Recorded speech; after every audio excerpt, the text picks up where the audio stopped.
Bom dia, boa tarde, boa noite. Começamos mais um Politicast e esse programa, uma hora vai ser pouco, porque hoje nós vamos tratar de isenção de imposto de renda, nós vamos tratar de PEC da segurança, falar de anistia, falar de uma série de projetos e ninguém mais qualificado para falar de tudo isso que está acontecendo em Brasília do que o líder do Partido dos Progressistas na Câmara Federal, meu querido amigo, deputado doutor Luizinho. Beto, um prazer estar aqui com você e estamos aqui à disposição para responder. Você só falou tema duro, você não falou um tema não tem moleza. De amigo, só aqui, tema pesado. Que nem aqui diria meu finado amigo Wagner Montes, é pau no lombo sem massagem. Vamos embora, é isso aí.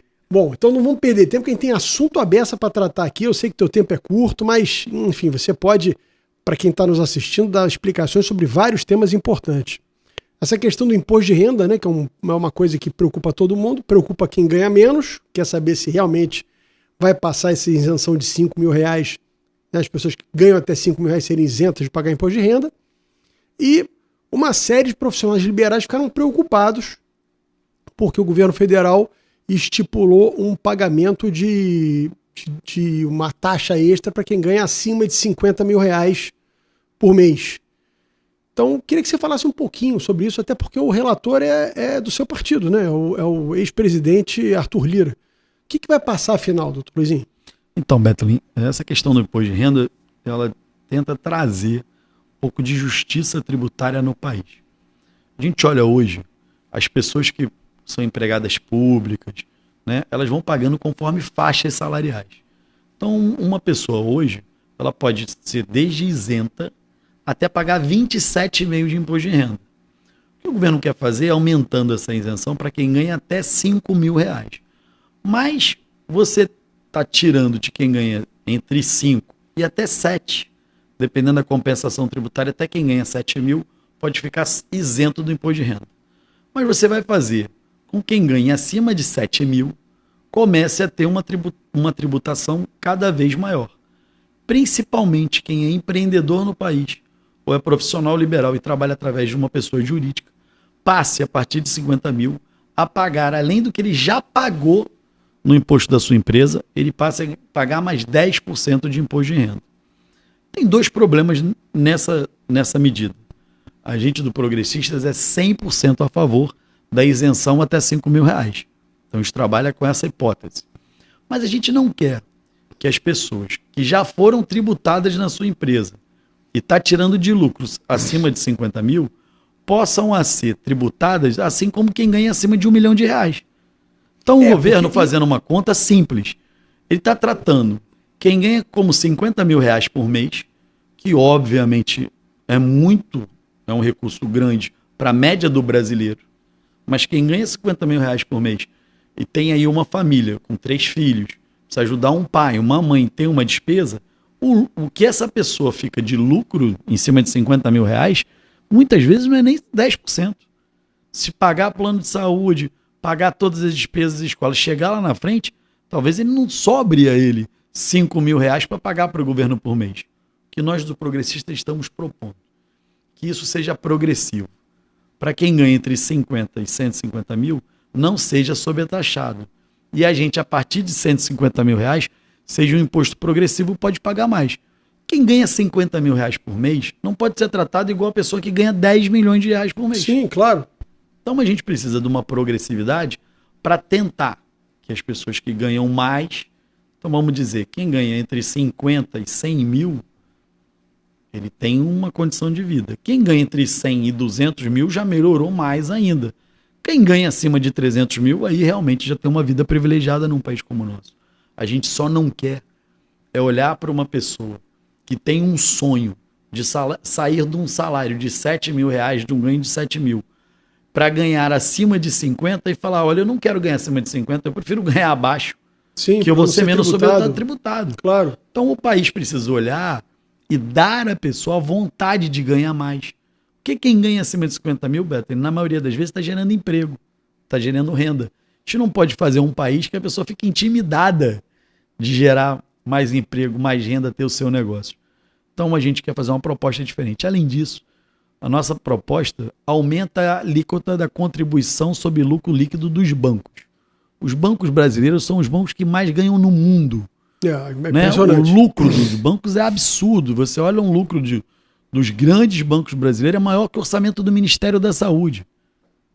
O lucro dos bancos brasileiros é maior que o orçamento para tratar da saúde de toda a população brasileira. Pode contribuir um pouquinho mais, né? Então, eles podem contribuir, né, com uma parcela. E outra proposta é diminuir o valor que a gente coloca no país como um todo sobre isenções e benefícios fiscais. A gente tem, em média, no país, numa conta do governo federal, de mais de 600 bilhões de reais por ano só de incentivos tributários. A gente está propondo um corte linear nos incentivos e benefícios tributários para fazer com que esse dinheiro possa ser utilizado nessa conta.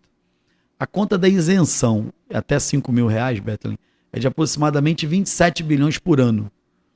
Se a gente tem 691 bilhões de isenção, se a gente tirar 10% de isenções, a gente dá 60 bi. Ajuda A gente dá o equilibrar as dobro. contas do governo. Né?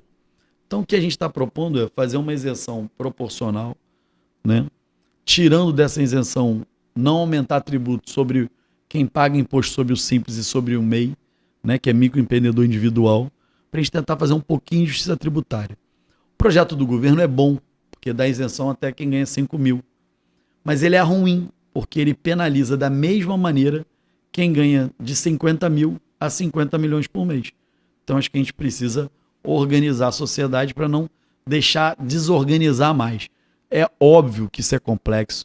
O presidente Hugo Mota colocou um relator experiente, que é o presidente Arthur Lira, e a gente vai utilizar aí, discutindo com a sociedade, e tentar botar um projeto que seja justo. A gente tem 100% de apoio da isenção até R$5.000, mas vamos escalonar quem vai pagar mais tributo no país, pagando quem pode mais, né? Não, duas coisas que você falou que são muito importantes, né, dentro dessa tua explicação.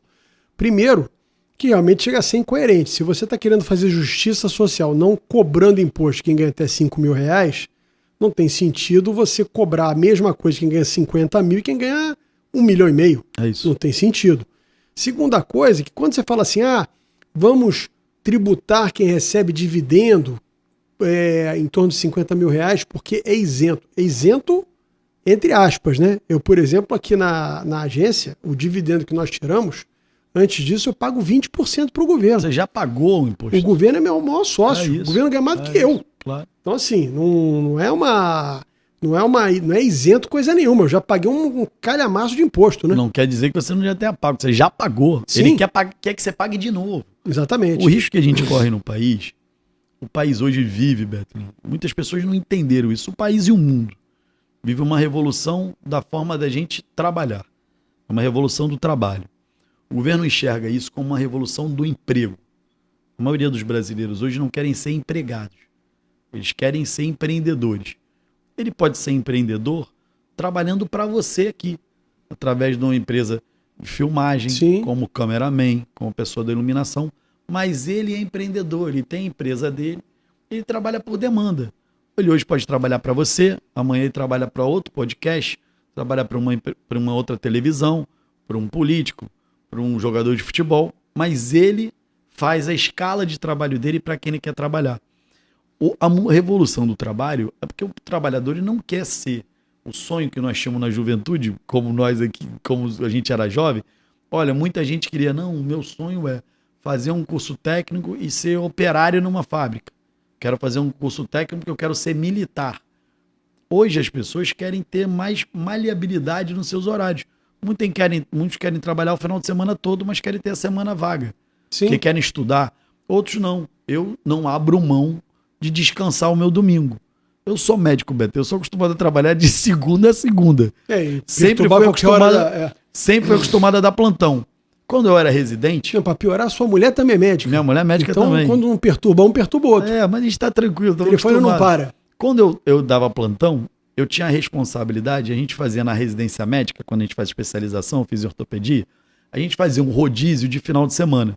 Quem passava visita nos hospitais sábado e domingo. Eu dava plantão toda sexta-feira.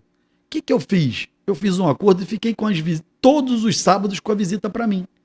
Então eu mobilizei, todos os meus sábados eu trabalhava, Sim. mas eu liberava o meu domingo. O sonho do brasileiro hoje, da pessoa no mundo, como o mundo mudou muito, né? A gente tinha um sonho, fazer 18 anos, tirar a carteira de motorista, juntar o nosso dinheirinho, comprar um carro, depois arrumar uma boa esposa, casar, comprar uma casinha, se sobrasse o dinheirinho, comprar uma casinha na praia. O meu filho ele não tem nem interesse em ter carteira. Ele quer andar de Uber. Ele se juntar um dinheiro dele, ele quer pegar o dinheiro, botar aplicado e alugar um apartamento, morar um ano num bairro, outro ano no outro bairro, num outro país. Então mudou a nossa cultura do trabalho, mudou a nossa cultura do empreendedorismo. A gente também precisa ter cuidado na reforma do imposto de renda para não acabar com o sonho do empreendedorismo brasileiro, que a cada dia está mais forte. Às vezes o governo não está entendendo muito bem isso, né? O governo ainda tem aquela cultura. Não, se né? O governo não entendeu nada, eles estão ainda na estão nos anos 90, anos 2000. Eles queriam assinar carteira de quem dirige o Uber e quem é entregador do iFood. O cara quer justamente, foi o que você falou. Tem dia que o cara quer fazer dinheiro, o cara quer trabalhar 14 horas num dia, fazer entrega. Tem dia que o cara não quer ir trabalhar. É isso. A gente olha lá na nossa juventude, muitos amigos nossos foram morar nos Estados Unidos, morar em outros países. Por quê? Porque eles queriam trabalhar mais e juntar mais dinheiro para fazer alguma outra coisa. O que o brasileiro quer é ter a decisão, eu quero trabalhar de madrugada, porque de madrugada eu não durmo. Então o cara vai ser motorista de Uber, vai dar um plantão. Outro não, meu sonho é que eu sou da igreja adventista, sábado eu não posso trabalhar. Então isso precisa ser adaptado para um mundo diferente. Um mundo que tem uma nova tecnologia, uma nova qualidade de vida. Cada pessoa escolhe de uma diversidade como uma fora. O governo precisa entender isso. E tem dificuldade de entender porque ele tem a cultura ainda de que a pessoa sonha em ter uma carteira de trabalho, voltar para o sindicato, pagar imposto sindical. Ninguém quer pagar imposto sindical, velho. Então, assim, tem uma mudança que a gente precisa fazer com que as pessoas entendam que o mundo está mudando e a gente precisa se adaptar a ele, né? Bom, vamos falar de outro tema aqui que está dando o que falar. Eu tenho certeza que você vai poder explicar aqui bem para todos que estão nos assistindo, que é a questão do projeto da anistia. Eu acho, minha opinião, que a maioria dos brasileiros ela é a favor desse projeto, não porque ela acha que as pessoas não têm que ser punidas porque depredaram lá o Congresso, o Palácio Planalto, o STF. Aliás, muitos sindicatos, MST, já depredaram o Congresso. Eu era deputado, eu vi uma dessas vezes, e não aconteceu absolutamente nada. Ali não foram condenados nem por depredação, quanto mais por atentado à democracia. Mas o que eu acho que as pessoas estão chocadas é com o tamanho da mão pesada que o STF está impondo a certas condenações que você vê como, às vezes, um traficante que estava armado de fuzil na rua, o cara, 2, 3 anos, está na rua, e uma mulher que pichou de batom, com batom uma estátua, 17, 14 anos de cadeia. Ou seja, eu acho que é isso que está causando essa indignação na maioria do povo brasileiro. Qual a tua opinião sobre esse projeto? Tá essa discussão se vai para frente, se não vai? Parece que teve uma maioria que assinou. Explica para a gente um pouquinho como é que é essa tramitação. Então, Betlin, o que acontece ali na questão da anistia, né? Primeiro, a gente começou essa discussão sobre um projeto de lei para fazer anistia para os manifestantes de 8 de janeiro. Tem um entendimento na casa, como você bem falou, que dentro da manifestação de 8 de janeiro, muitas pessoas foram por uma manifestação em Brasília. E aí foram seguindo. Em algum momento, entraram no STF, ou entraram no Congresso, ou entraram no Palácio Planalto, entraram até de curiosidade na manifestação. Não quebraram nada, não picharam nada, não destruíram o bem público. Estão presas há 2 anos. Essas pessoas foram para uma manifestação e nada quebraram e estão presas. Então a gente queria olhar isso, mas não sou eu não, é o Congresso inteiro, que é olhar para essas pessoas e entender, estratificando quem fez o quê. Por quê? Porque a pena está muito grande. Eu acho que está errado o Congresso Nacional entrar na competência do Judiciário. Quem tem que julgar e condenar é o Judiciário. O problema é que, nesse caso, foi uma manifestação política. Por que nós temos que entrar, Congresso Nacional? Porque houve uma manifestação política. Aquilo ali não foi não é um crime. Não foi uma organização criminosa. Nós não podemos entrar em anistia para quem fez tráfico de droga, matou uma pessoa. Não, mas é uma manifestação política. Historicamente, o Brasil fez anistia política diversas vezes, por diversos momentos. Não está se inventando uma coisa que nunca foi feita no Brasil. É a quarta ou quinta, se não O me engano. Brasil tem histórico de anistia. O problema que está acontecendo na Câmara hoje, eu sou líder do Progressistas. Eu assinei pela urgência da anistia. Mas nós temos um problema na ponta do projeto. Com o projeto que foi colhida a assinatura do requerimento de urgência, é um projeto originário de 30 de outubro de 22, do Major Vitor Hugo. Ele era deputado por Goiás, foi líder do governo Bolsonaro. E esse projeto, ele é um projeto que dá anistia para todo mundo que participou de qualquer manifestação a partir de 30 de outubro de 22. Não tinha nem manifestação ainda. Então tem uma discussão na base de qual anistia e para quem a gente está querendo dar anistia nesse projeto.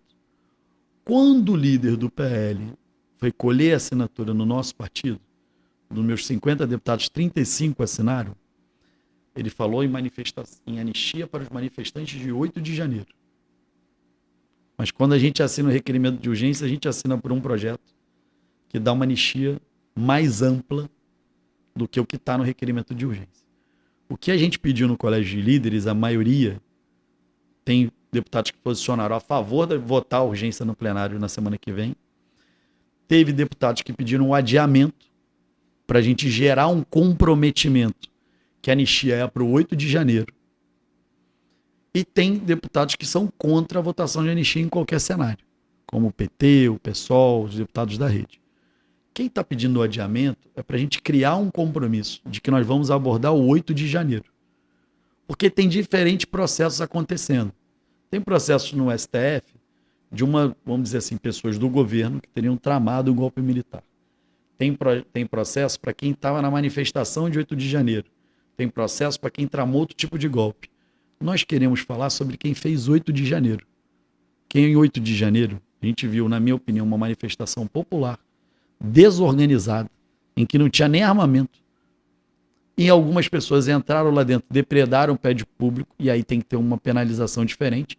Você não pode pegar uma pessoa que entrou lá na manifestação, olhou para o lado, para o outro, participou, tirou uma foto, selfie, tratar de uma maneira de alguém que pegou um objeto lá público de não sei quantos anos e quebrou de propósito. Sim. Essa pessoa que quebrou, ou ele indeniza, ou ele vai ter uma pena diferente de quem entrou lá dentro. Eu nunca vi alguém cometer um crime tirando selfie. Não, e outra A coisa... pessoa estava tirando selfie que estava na manifestação. O Brasil gerou ineditismo, porque é o primeiro golpe de Estado que tem vendedor de algodão doce. Não, a gente sabe que aquilo ali não era um golpe de Estado, porque o presidente Lula já tinha assumido. Aquilo ali era uma manifestação. Sim. Não houve, junto daquela manifestação, não houve ninguém entrando armado, não, aquilo foi uma manifestação.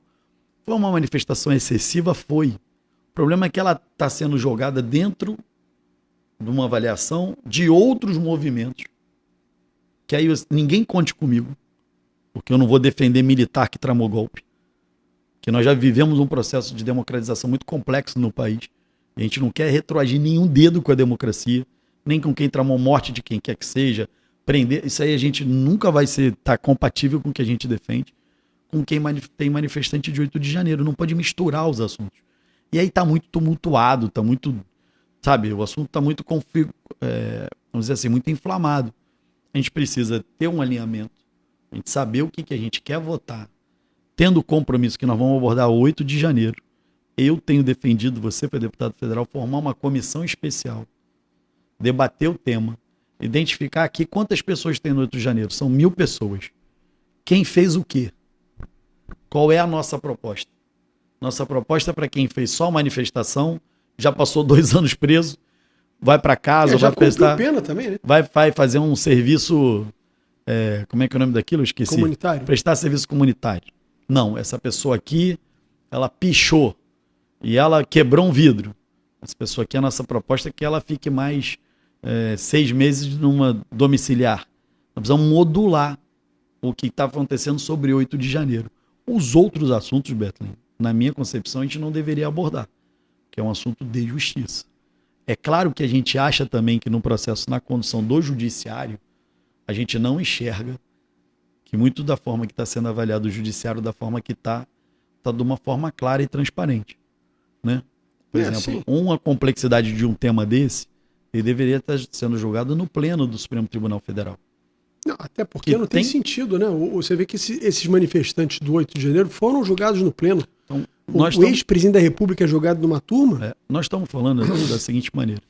A gente olha a justiça, Beto, de uma forma igual para todo mundo. Eu estou muito, muito a cavaleiro sobre esse assunto, porque mesmo eu sou do progressista, né? Minha posição é de centro-direita, mas quando houve a prisão do presidente Lula, eu já julguei que foi uma prisão irregular. Eu acho que não tinha motivo para prender ele. Tinha que continuar o direito dele de se defender. Sim. E no final de um processo, se ele fosse condenado, ele seria preso. Ele foi preso em segunda instância. Ficou preso mais de 500 dias. Em cima de um imóvel que nunca esteve no nome dele. Eu, se sou ele, Nem na posse, né? No dia que eu saio da cadeia, eu vou com a mochila e falo aqui, o Sérgio Moura me dá a posse aqui do imóvel, já que eu fui preso que eu era dono do imóvel. Sim. Então, estou muito a cavaleiro que a minha posição é sempre a mesma. De que o judiciário tem que julgar de forma isenta e não de forma política. É óbvio que a gente vê uma série de excessos, mas nós queremos discutir a anistia para o 8 de janeiro. A gente pode, obviamente, depois de todas as condenações do Supremo, transitado e julgado, a gente avaliar até o que aconteceu ali. A gente pode fazer um juízo de valor, mas a gente não pode fazer um juízo de valor antes de entender como vai sair esse processo como um todo. Então, a complexidade da anistia, para quem assinou como eu assinei, a gente discutiu o 8 de janeiro de forma clara. Por que eu defendo comissão especial? Muita gente do PL, pô, Luizinho, você está defendendo comissão especial? Estou defendendo porque é uma forma de a gente definir claramente o que a gente está propondo, né? E as matérias precisam ter maturidade para discutir. Você, quando bota um requerimento de urgência, você vota a urgência e depois na outra matéria você vota a matéria como um todo. Se numa casa de 513 pessoas, as pessoas não entenderem, não vai aprovar o projeto. Eu estou defendendo discutir de forma clara para a gente aprovar a anistia. Se não ficar claro, não aprova o projeto, Beto. É porque a pessoa pode achar que é urgente, mas não concordar com o conteúdo. É isso. É urgente discutir o projeto. Normalmente lá, os deputados pedem para a gente assinar o requerimento de urgência, a gente assina para abrir a discussão, não para concordar com o conteúdo. E aí, quando tem o conteúdo, se o conteúdo não estiver muito bem feito, ele não vai ser aprovado. Claro. Então, as pessoas no Brasil, como não entendem o mecanismo legislativo, acham que se a gente aprovar a urgência, vai aprovar a anistia. E não vai aprovar. O presidente vai designar um relator. O relator, um deputado, vai fazer um relatório. Se a maioria concordar com o relatório, a gente aprova e vai ao Senado. Se a maioria não concordar com o relatório morreu. Então, o problema é que a gente precisa, em vez de fazer narrativa e guerra política, entender essas pessoas que, para nós, participaram de uma manifestação e estão mais de 2 anos presos. O que nos interessa é olhar para essas pessoas que estão aqui. Muitas pessoas de idade, pais, pessoas simples, e que em algum momento foram para uma manifestação e estão sendo julgadas como se fosse um golpe de Estado, que a gente não acha que foi isso que aconteceu. Pode até alguns acharem que sim. O meu juízo de valor, não. Eu olhei da televisão. Estava tranquilo lá na casa do meu sogro de Saquarema. Vi lá. Falei, gente, o que está acontecendo? Cadê a polícia para inibir? Eu não vi isso. Então, assim, o nosso julgamento é diferente. Agora, obviamente, como tudo no país se torna político, qualquer ato, e só que a gente tem que ter mais responsabilidade. Eu tenho responsabilidade com meus 190 mil eleitores. Eu tenho responsabilidade com o país. Eu não posso viver de rede social. Eu tenho que entregar para a população brasileira alguma coisa consistente. Claro. Não adianta ficar gritando, eu quero urgência, aí votou urgência, e aí? Não aprova, não Se adianta nada. Não adiantou nada. Então a gente precisa trabalhar isso com muita seriedade. Pensando na família de quem está ali, sabe? A gente precisa trocar de lugar. Eu quero estar no lugar do familiar que está ali com um pai e uma mãe, como aquela mulher lá que fez a pichação de batom, que tinha filhas menores de idade e estava presa há 2 anos. Podia cumprir prisão domiciliar. É isso. Precisa trocar. Toda vez que a gente faz alguma coisa, principalmente a gente que é legislador, tem que trocar de lugar com a pessoa. Eu acho que é isso que está faltando um pouquinho de bom senso e acho que a gente vai evoluir para um bom papel. Lembrando que não deveria ser o nosso papel entrar nesse julgamento. Mas a gente não vai fugir dessa responsabilidade e entrar nesse assunto. Como também não deveria ser o papel do Supremo fazer uma série de coisas que estão sendo feitas hoje invadindo competências do Congresso, né? Aliás, eu queria só fazer um registro, e vindo de você não me surpreende, da sua posição equilibrada e sóbria, do ponto de vista de analisar os fatos, porque no Brasil está muito difícil você discutir tese. Você vê a mesma pessoa que achava que a Lava Jato cometeu excessos, e cometeu realmente excessos, bater palma para os excessos que são cometidos agora pelo Supremo. Independente de quem seja, eu não estou fulanizando a discussão. Sim, claro. Então, quando você se posiciona dessa forma, eu fico muito satisfeito, não me surpreende, que eu te conheço muito bem, mas eu fico satisfeito justamente por essa posição equilibrada. A gente no Brasil tem que defender tese. Não pode, isso não pode para o Lula, não pode para o Bolsonaro, não pode para a mulher do batom. Tem que ter, não pode. Betteri, eu falo sempre que as pessoas precisam, o problema do país, que quando faz uma violência, quando alguém que não é da sua convicção política, você bate palma. E quando é uma pessoa da sua convicção, você fica ofendido. O presidente Bolsonaro foi oficiado dentro de um hospital. Que é um absurdo. Desnecessário. A Constituição diz que uma pessoa acamada não pode ser notificada. Então, assim, se fosse o presidente Lula, da mesma maneira, eu não acharia correto. Eu só acho que a regra tem que valer para o brasileiro como um todo. O que vale para o meu CPF vale para o teu, Beto. Não, e hoje vale para todo você, mundo. Amanhã pode ser comigo. Mas é isso, o que a gente está falando, e que eu falo todo dia, e já falo há algum tempo, que a gente não pode misturar política com a judicialização. Você sabe disso. A gente é vítima das pessoas tentando usar o Ministério Público, o judiciário contra os políticos todo dia. No Brasil virou prática perder a eleição e ir para a justiça para queimar o outro. Acabar com a reputação e com a carreira das pessoas em cima da justiça e da imprensa. E não no trabalho político, no diálogo, na construção, as pessoas entendendo quais são as suas ideias. Porque ninguém vai concordar 100% com a minha ideia, nem com a tua, nem com a do Lula, nem do Bolsonaro. Todo mundo tem juízo de valor. O que não pode é usar o judiciário para inibir a atividade política. Né? Em algum momento, o povo dos Estados Unidos tinha um presidente que era o Trump. Fez a opção de ser o Biden. E agora voltou para o Trump. É o mesmo povo. Porque em algum momento alguém olhou e falou assim, olha, nesse momento eu quero um governo dessa maneira. Num outro momento vai querer um governo de uma outra forma. Exato. A gente só precisa entender que mesmo que o governo não seja um governo que a gente concorde, a gente tem que trabalhar na política para trocar o governo. Não pode trabalhar na política contra o país. Ou principalmente no ponto de vista de usar o judiciário contra a população e o direito de se manifestar. Não, e o que é pior, né? Foi o que você disse. E acho que a política é culpada por essa invasão do judiciário nas prerrogativas do legislativo. Você vê muitos partidos que tem, às vezes, um deputado, dois, um senador, o cara vai, perde uma eleição, a maioria delibera no Congresso, essa maioria que foi eleita... É de um projeto, né? Por chancela popular, aí o cara vai no Supremo, ele provoca o Supremo, que o Supremo, em tese, só pode agir por provocação, ele provoca o Supremo, o cara que tem um deputado, um senador, como é o caso do Partido Rede, por exemplo, e aí um ministro monocraticamente dá uma decisão que suspende uma decisão do Congresso aprovada por 300 deputados, 40 senadores, enfim, que representam a grande maioria do povo brasileiro. É óbvio que isso não é equilíbrio entre os poderes, mas quem provocou esses equilíbrios foi o próprio membro do Legislativo. Mas a gente está desenhando um projeto que para fazer as ADPFs, né, que possam fazer ADINs e ADPFs, sejam partidos que estejam representados pelo menos por 20% da Câmara e do Senado. Então hoje nenhum partido tem 20% da Câmara e do Senado. Vai ter que se associar os partidos para não ser uma causa única, né? Então vão ter que ser 2 partidos grandes ou 3 partidos médios para se associarem para fazerem a contestação de ação. Eu fico muito triste quando eu vejo a política recorrendo ao judiciário. Terrível. Eu também não estou nada confortável de ver a gente do Legislativo querer reformar uma decisão judicial. Porque eu fico muito triste quando a gente aprova o juiz de garantias e isso está parado no Supremo até hoje. Que a gente vê que a decisão do Congresso Nacional não está valendo. Então eu acho que usam de manobras para barrar as decisões do Legislativo. E aí não é democracia também, né, Beto? Não é nada, esquece. Porque se não houver, não respeitar a vontade da Casa Legislativa, não é a sensação da maioria do povo brasileiro. Porque a gente respeita muito a eleição do presidente Lula, respeitou muito a eleição do presidente Bolsonaro, mas a maioria da população está representada no Congresso Sem Nacional, dúvida nenhuma. com a capilaridade e a representação de todo mundo. De uma maneira ou de outra, a gente, principalmente na Câmara, a gente reflete o país. Porque o Senado é muito desigual.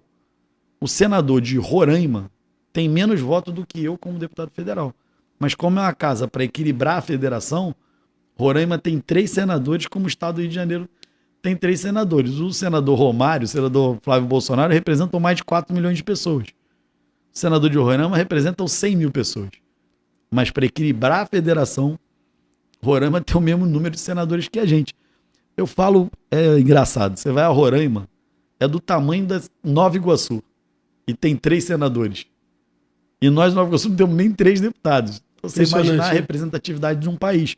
Esse sistema bicameral, em algum momento, tenta ajudar ao país a fazer correção regional, fazer com que os outros estados possam se fortalecer, crescerem. Mas um brasileiro, como nós aqui da região sudeste, valemos menos do que um brasileiro da região norte. Isso eu acho um negócio que tem que ser visto.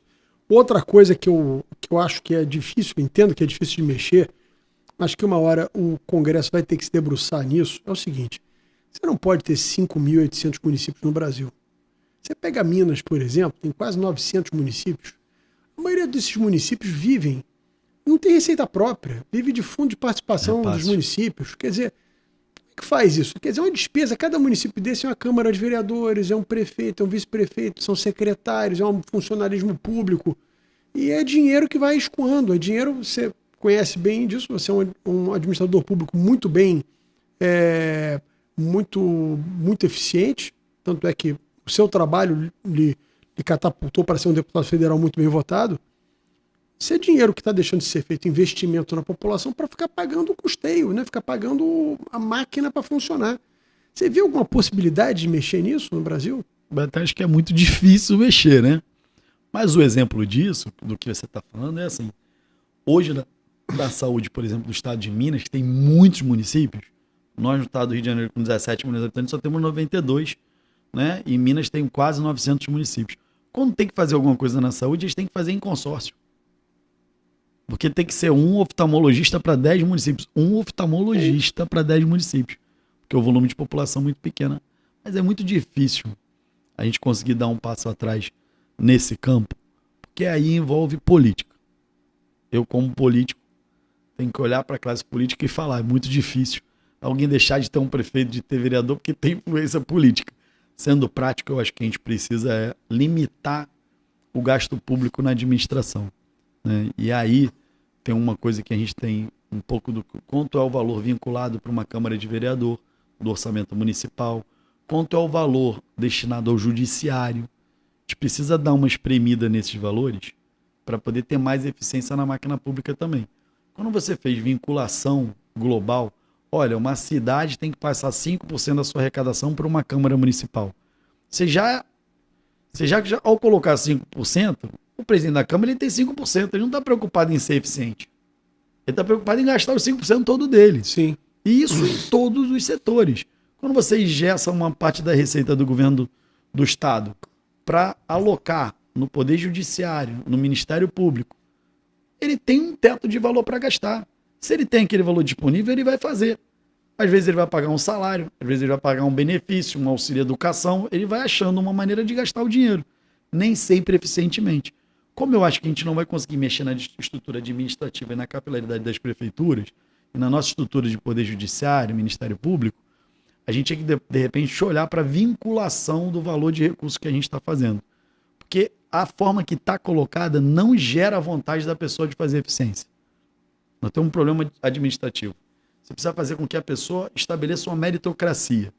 Se você tem um juiz que ele julga 10 processos e ele ganha 10 mil por mês, e se ele julga 100, ele também ganha 10 mil, você não tem estímulo. Então a gente precisa dar uma olhada na nossa máquina administrativa, como a gente volta a estabelecer ou cria uma meritocracia. Como você olha para um professor que está no 2º grau e dali daquela sala dele, ele aprovou tantas pessoas no vestibular, na matéria dele, ou ele teve uma nota, ele recebe um salário a mais, do que a gente trata um professor que não tem interesse nenhum em formar um aluno. A gente hoje olha para um concurso público, Bertrand, A maioria das pessoas que estão indo para fazer concurso público, até para professor, não tem condições nem de ser professor. Mas ele vai para ali pelo salário. E aí a gente está botando professores que também não tinham nem condições de ser professores. Então, essa coisa de olhar para a máquina pública e criar alguma meritocracia pode nos ajudar na frente. Também desvincular os recursos. Essa coisa absoluta de que você tem, tenho 2% do governo do Estado do Poder Judiciário. Ele quer gastar o 2% todo. Por isso que você não consegue estabelecer e falar assim, o salário do juiz é 40 mil que é o teto. Como ele tem orçamento sobrando, as pessoas vão inventando benefícios. Claro. Mas está dentro daquele recurso do judiciário. Por isso que eu acho que a gente tinha que olhar globalmente na vinculação de recursos do país para olhar como a gente vai melhorar a qualidade do gasto público.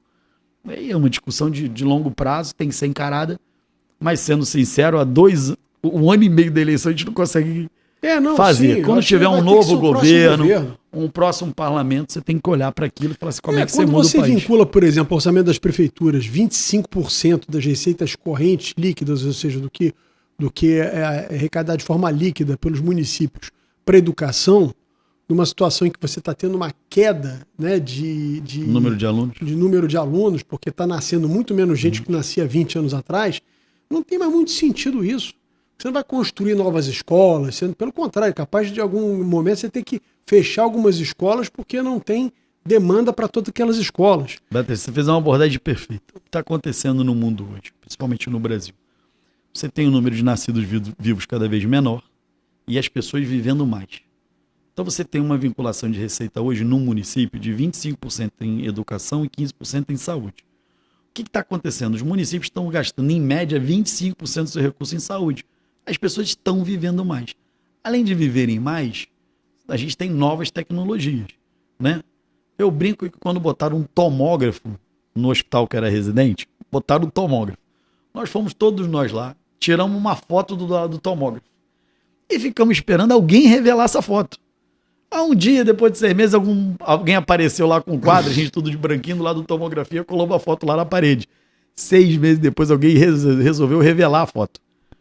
Hoje, um tomógrafo já é um equipamento de ponta, de início de tratamento. Eu fui secretário de Estado, eu estava colocando os tomógrafos nas UPAs. É um exame de entrada. Qualquer coisa hoje... Antigamente era exceção, né? Você está com uma sinusite, já tem que fazer uma tomografia na UPA para saber como tratar. É uma suspeita de pneumonia, a gente já usa logo um tomógrafo. Ele virou um exame de entrada. Ele não é mais um aparelho caríssimo. Hoje você tem um PET scan, uma ressonância magnética de campo aberto, uma outra coisa, mas ficou muito mais caro. Então o gasto de saúde cada dia ele vai crescer e o de educação vai diminuir. Não quer dizer que a gente vai diminuir o gasto de educação sem ter eficiência no gasto. O problema é que a gente está gastando 25% mal. A gente está dando tablet para uma criança, kit robótica, que não tem luz em casa, que não consegue carregar o tablet. Wi-Fi, como é que vai conectar? Não consegue funcionar. Então a gente olhar para um país tão diferente, mas quem olha o Brasil acha que está saindo do plano piloto de Brasília, ou que mora nos Jardins de São Paulo, no Leblon, aqui no estado do Rio de Janeiro.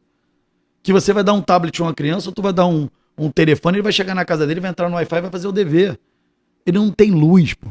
Ele mora numa comunidade que não tem luz. A água que ele bebe, a gente tem aqui quase 50% sem saneamento. Acesso à água potável cresceu. Mas a gente ainda tem gente no estado do Rio de Janeiro, principalmente nesse país, que não tem água potável. E a gente olha as pessoas partindo de um pressuposto que todo mundo tem energia para ganhar o tablet. Não, vamos suspender o livro escolar. Agora vai ser tudo por tablet. E é legal, é bacana. A minha filha leu, é um número tão doido, a minha filha leu 55 livros no ano passado. Ela leu 55 livros. Falei, mas como é que tu leu esse livro todo? O cara aqui do século passado, né? É. Falei, porra, não tem nem lugar na tua casa em que tu mora 55 livros. Não, pai, eu recebo aqui naquele aparelhinho lá, e-book, como é que é? Tem esqueci o nome daquele. Kindle. O Kindle dela, ela baixa o livro, ela lê o livro no Kindle. Então ela não tem um livro físico, ela leu no Kindle.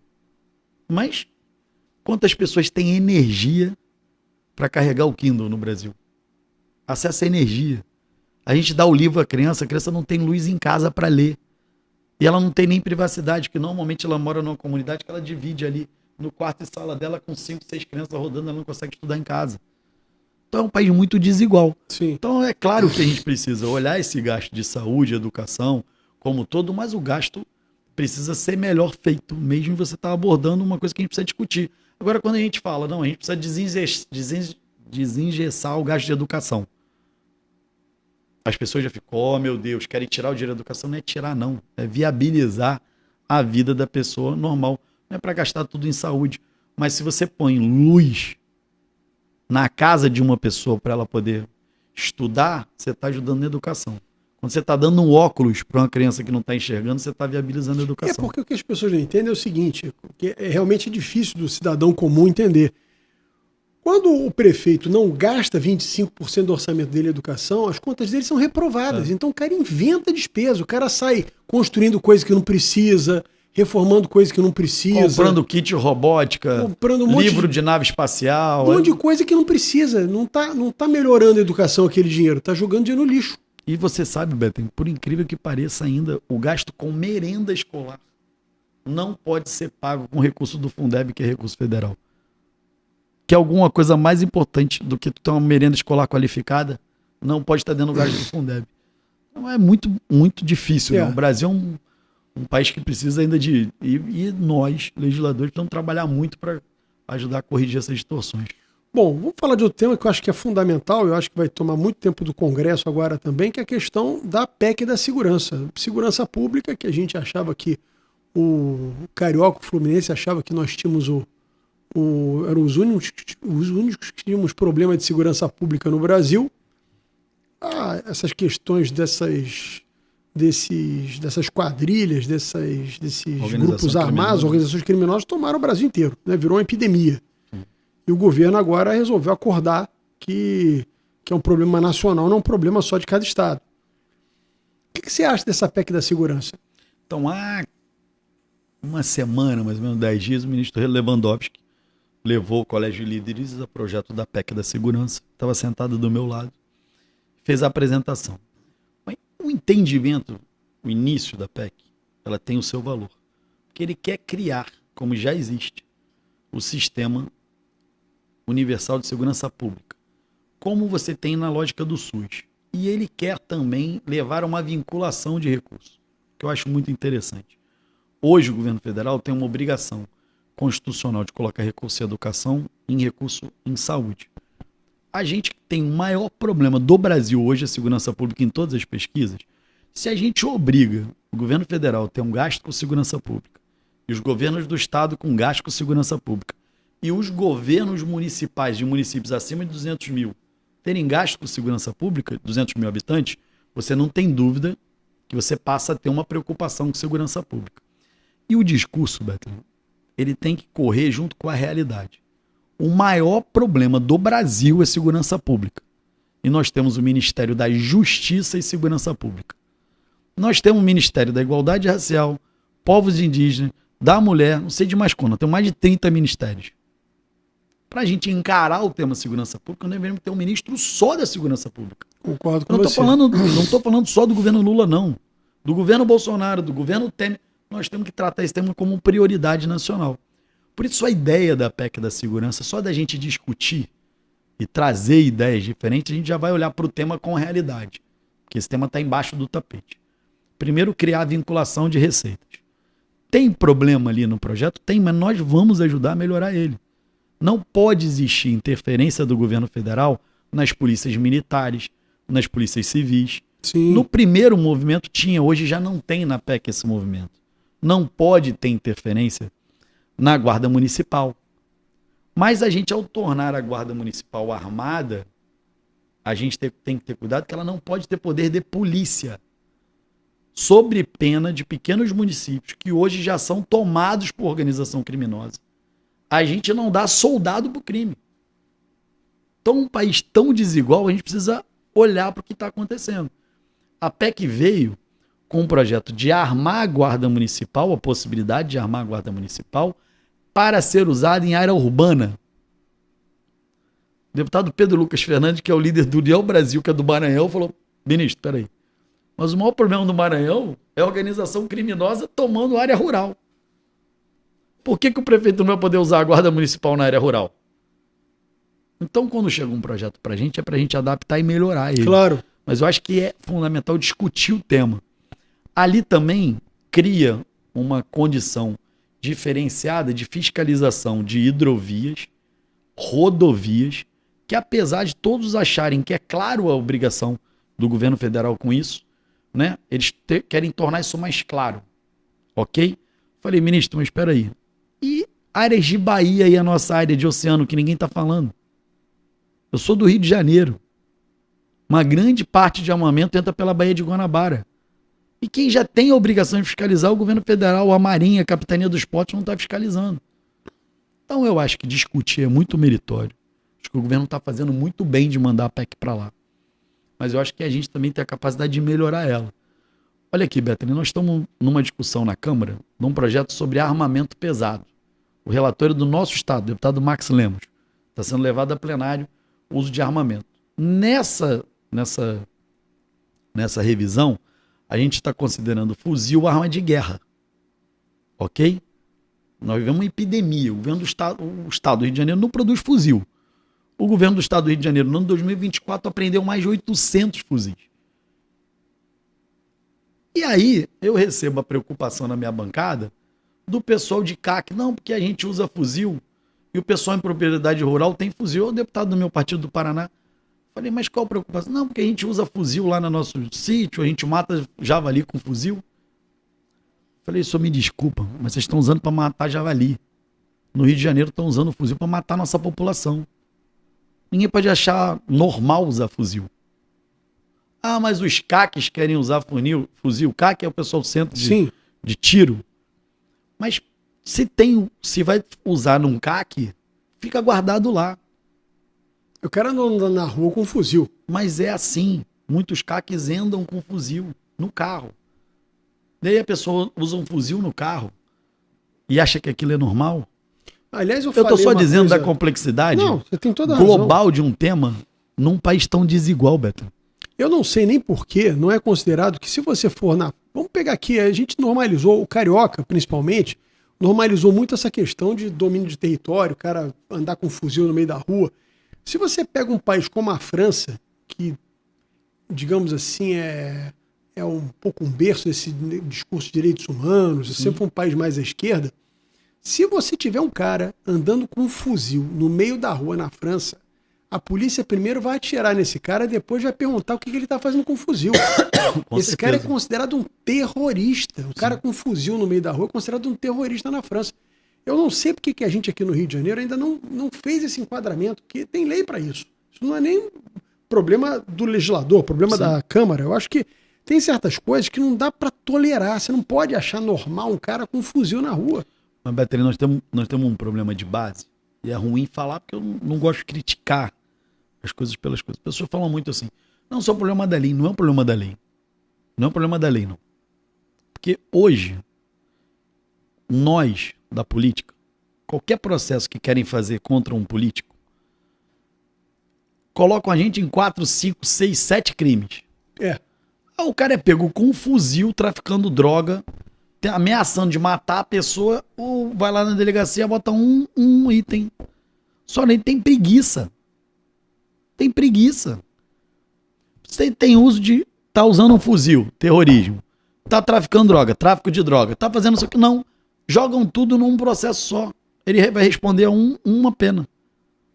Esse é o problema. É o enquadramento que é feito pela Polícia Civil, no ato da prisão, que o policial militar leva, ao Ministério Público, que oferece a denúncia, e ao juiz que julga. Então a gente está pegando isso e está fazendo pelo crime, às vezes pelo crime mais baixo. A gente precisa fazer uma mudança, né, na interpretação de quem está colocando. Porque quem está respondendo lá o 8 de janeiro, você sabe por que a pena está alta, né? Porque está sendo enquadrado em 5 coisas. Atentado democrático ao Estado Democrático de Direito, golpe de Estado, golpe armado. Depredação. Estou falando isso. Está usando 5 itens. Quando pega alguém com um fuzil atirando no policial, enquadra ele como traficante. Não, ele é terrorista. Ele tá tentativa de homicídio, coloca 5 crimes nele. Mas a preguiça, e é outro problema que a gente precisa enfrentar no estado do Rio de Janeiro. Qualificação, cobrança também. da atividade, porque precisa trabalhar em conjunto, né? Hoje, a gente convive muito mais com policiais militares que com policiais civis. Hoje, um policial militar leva um garoto que está roubando ali em Copacabana, um pivete, está lá roubando o celular na praia, ele leva numa delegacia. Ele demora mais tempo para sair da delegacia, o policial, do que o pivete. Fazendo relatório. Pública, isso. Então tem que trabalhar em conjunto. Quem tem que fazer boletim de ocorrência é o policial militar e prender. Ele tem que levar lá e prender. Não é o policial militar leva, justifica para o policial civil. Então tem que ter uma mudança cultural nossa como um todo. O problema é que a gente vem de raízes que as pessoas não mexem na cultura. Para que a gente tem batalhão de polícia, Beto? Essa é a coisa mais arcaica do mundo. Para que a gente tem batalhão de polícia? Eu não consigo entender. O policial tem que trocar o ponto na rua.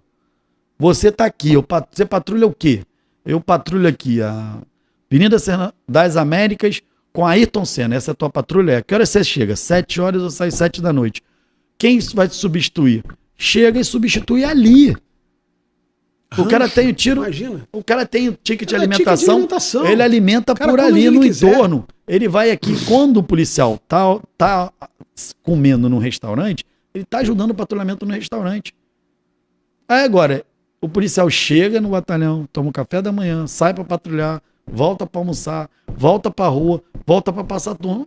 Não tem polícia na rua. É. A gente precisa olhar também a nossa questão de violência de forma diferente. Por quê? Por que a gente defende uma guarda municipal armada? Porque inibe o roubo. Você vai inibir. Claro. Então a questão de violência e de segurança ela é muito grande. Chegar a uma PEC de segurança pública, levado pelo ministro da Justiça, com iniciativa do governo federal, é bom para a gente discutir a amplitude do assunto. Tem muita coisa para mexer, mas como tudo chega na Câmara e no Senado, a gente precisa trabalhar, é a nossa função melhorar o que chega lá. Bom, aproveitar você aqui, doutor Luizinho, para a gente falar um pouquinho de política também. Claro. Federação, União Brasil e Progressistas, sai? A princípio, sim. Né? Está programado para fazer. É uma união de 2 grandes partidos. Né? Essa Vai ser a maior bancada do Congresso, né? É a maior bancada da Câmara. Nós vamos passar para 109 deputados. É a segunda maior bancada do Senado. Vai ser um grande gigante no país, né? Com um número muito grande de prefeitos, de vereadores, de deputados estaduais, de governadores. Então não é uma união simples, mas é uma união, Beto, que a gente precisa começar a olhar para o país. De que forma as pessoas de centro, ou de esquerda, ou de direita, começam a trabalhar junto. Já tem uma federação muito antiga no país do PC, PT, PCdoB e PV. A gente está tentando criar uma federação, obviamente.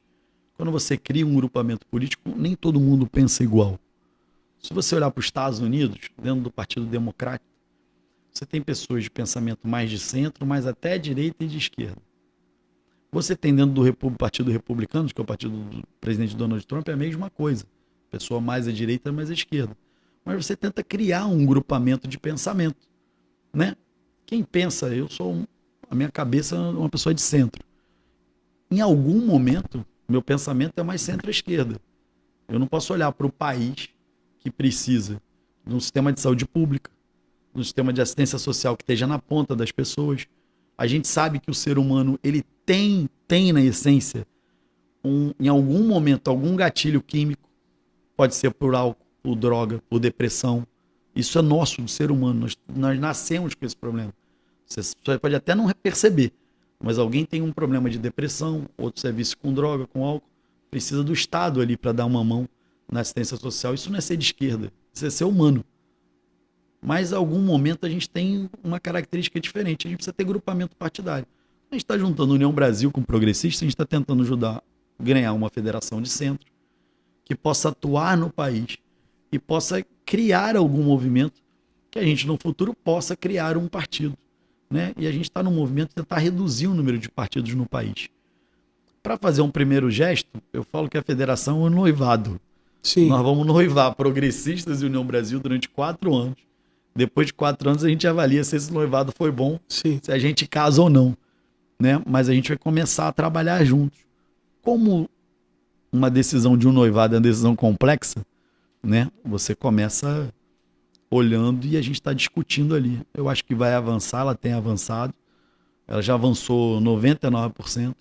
Né? A gente tem uma discussão hoje sobre a presidência da federação, que é um cargo simbólico, do ponto de vista administrativo, não toma decisão, mas eu acho sim que vai avançar. Como tudo na vida, tem aspectos positivos e aspectos negativos. Claro, claro. Vamos tentar buscar olhar para os positivos, tentar trabalhar junto, Progressistas da União Brasil, fazer uma linha de centro que possa ajudar o país. Né? Aí eu pergunto, esse gigante que vai se formar aqui no estado, como é que vai se posicionar? Vai ter candidato?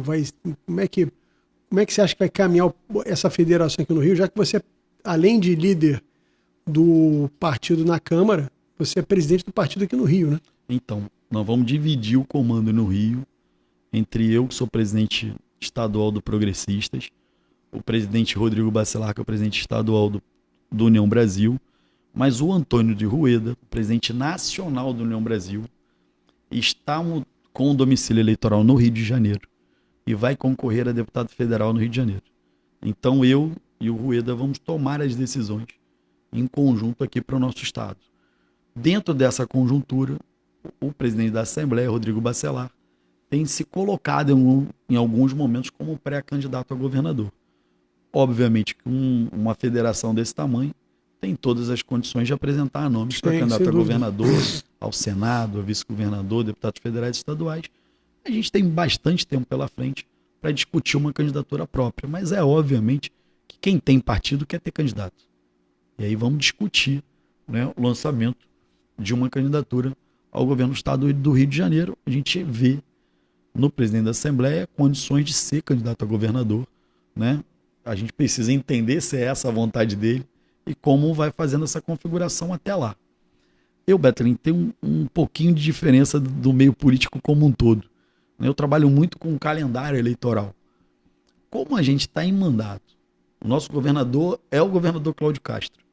A gente tem trabalhado para ajudar o governador Cláudio Castro. Foi o relator do PROPAG, projeto de parcelamento de dívida dos estados, para dar condição ao estado de janeiro financeiro. Acho que a gente precisa ainda trabalhar bastante com o governador Cláudio Castro. Quando a gente chegar em outubro do ano que vem, quando faltar um ano para a eleição, a gente começar a discutir mais eleição. Acho que a nossa classe política ela fica perdendo muito tempo com a eleição. Fica o dia inteiro alimentando eleição, e a gente esquece um pouquinho que fomos eleitos para trabalhar 4 anos. Às vezes a gente trabalha 2 anos, depois de 2 anos já fica tratando de eleição. Acaba uma eleição, já começa a discussão da outra. Isso. Então acho que a gente precisa, nesse momento, aproveitar que a gente está em ano ímpar, trabalhar muito para construir modelo para eleição. Eu só acredito em eleição com trabalho. Quem trabalhou muito, a população vai olhar e vai enxergar se tem condições de ser prefeito, governador, deputado.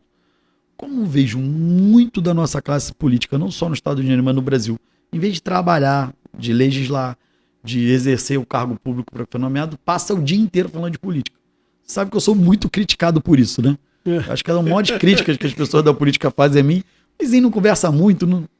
Eu tenho a cultura do trabalho. É muito difícil para mim parar, jantar, almoçar, tomar café, porque minha vida é tomada por os problemas nacionais, estaduais e municipais.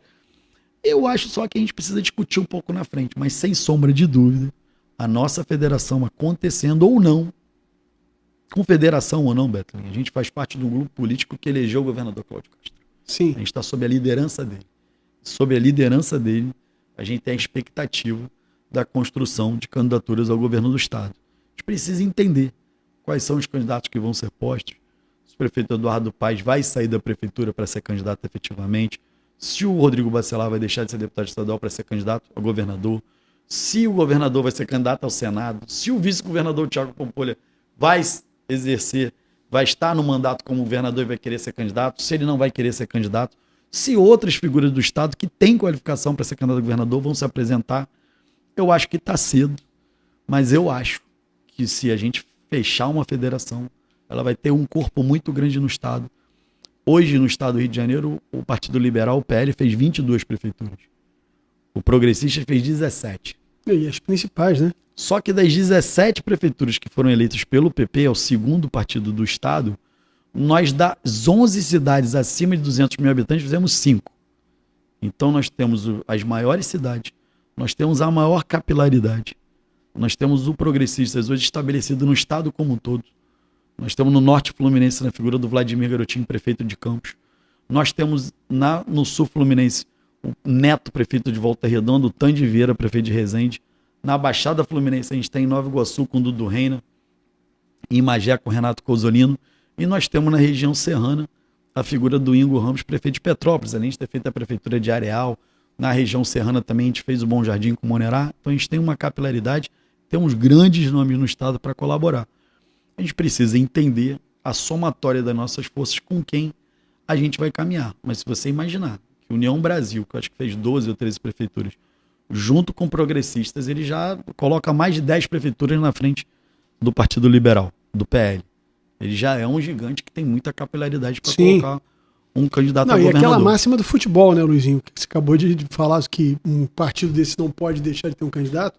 Time que não joga não tem torcida, né? De jeito nenhum. Então a gente sabe, em algum momento a gente foi muito criticado, mas nós tivemos um candidato a prefeito, que foi o Marcelo Queiroz pelo PP, e as pessoas esperem de mim, como dirigente estadual do Progressista, como líder do Progressista na Câmara, sempre a apresentação de candidatos.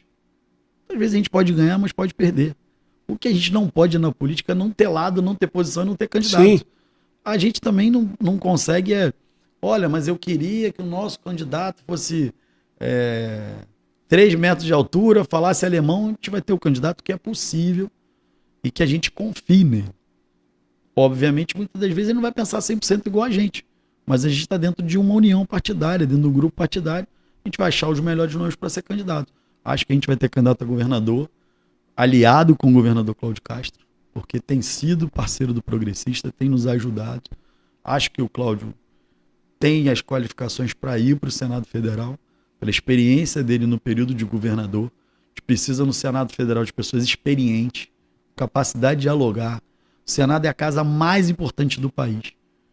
E a gente vê uma renovação no Senado muito perigosa, com pessoas que não ajudaram a andar politicamente o Senado nem o país.